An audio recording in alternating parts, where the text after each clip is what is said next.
আবারও বৃষ্টি শুরু হয়ে গেল। যা বৃষ্টি হচ্ছে তাতে তো মনে হচ্ছে এবার মাঠঘাট সব ডুবে যাবে। সে কি মা, সব যদি ডুবে যায় তাহলে আমরা থাকবো কোথায়? আমিও তো সেটাই ভাবছি মা। এমনিতেই আমরা যেখানে থাকি সেটা অনেক নিচু জায়গা। তাহলে কি আমরা ডুবে যাব মা? জানি না মা।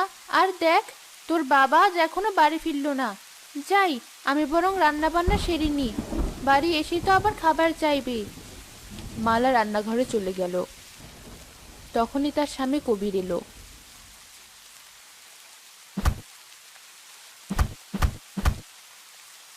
কই, কোথায় গেলে? তুমি এসেছো? আমি তো ভাবলাম বাড়ির কথা ভুলেই গেছো। কি যে বলো না। মা ঋতু, গামছাটা আন দেখি।